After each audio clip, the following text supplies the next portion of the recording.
White হাউসে president হিসেবে ট্রাম্পের প্রত্যাবর্তন ভারতের জন্য নতুন উদ্বেগ তৈরি করেছে।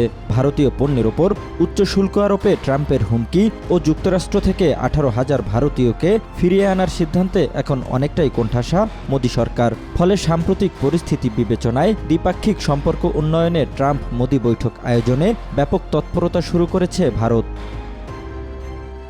বিভিন্ন গণমাধ্যমের প্রতিবেদন বলছে, যুক্তরাষ্ট্রের নয়া প্রেসিডেন্ট ডোনাল্ড ট্রাম্প ও ভারতের প্রধানমন্ত্রী নরেন্দ্র মোদির মধ্যে ফেব্রুয়ারিতে ওয়াশিংটনে বৈঠক আয়োজনের চেষ্টা করছেন দুই দেশের কূটনীতিকরা। চীনকে ঠেকাতে যুক্তরাষ্ট্রের কৌশলগত অংশীদার ভারত, পাশাপাশি নিজেদের দেশের নাগরিকদের যুক্তরাষ্ট্রের দক্ষ কর্মী ভিসা পাওয়াও সহজ করতে চায় ভারত। দুই নেতার বৈঠক হলে সেখানে এই দুইটি বিষয় নিয়ে আলোচনা হতে পারে।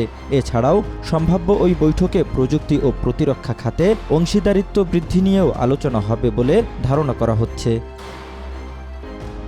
আলোচনা চললেও ফেব্রুয়ারি মাসেই যে ট্রাম্প ও মোদির বৈঠক হচ্ছে তা এখনও নিশ্চিত নয়। বিভিন্ন সূত্র বলছে, চলতি বছরের শেষে ভারতে কোয়াডের বার্ষিক শীর্ষ সম্মেলন অনুষ্ঠিত হবে। তখন কোয়াড তথা ভারত, অস্ট্রেলিয়া, জাপান ও যুক্তরাষ্ট্রের নেতারা ভারতে উপস্থিত থাকবেন। এই শীর্ষ সম্মেলন চলাকালে মোদি ও ট্রাম্পের মধ্যে দ্বিপক্ষীয় বৈঠক হতে পারে। বিশ্লেষকদের অনেকে মনে করছেন, ওয়াশিংটনকে কিছুটা ছাড় দেওয়ার প্রস্তুতি নিতে হবে ভারতের। যুক্তরাষ্ট্রকে আরও বেশি বিনিয়োগ আকর্ষণে প্রণোদনামূলক নানা সুবিধা দিতেও দরজা খোলা রাখতে হবে মোদি সরকারকে। কেননা আসন্ন পরিস্থিতি মোকাবিলায় খ্যাপাটে ট্রাম্পকে ম্যানেজ করে চলা ছাড়া এখন অন্য কোনো উপায় নেই ভারতের। ট্রাম্প 2020 সালের ফেব্রুয়ারিতে ভারতে সফর করেছিলেন। সে সময় তিনি মোদির রাজ্য গুজরাটে প্রায় 1 লাখ ভারতীয়র উপস্থিতিতে এক সমাবেশে বক্তব্য রাখেন এবং ভারতকে অবিশ্বাস্য বাণিজ্য চুক্তি দেওয়ার প্রতিশ্রুতি দেন।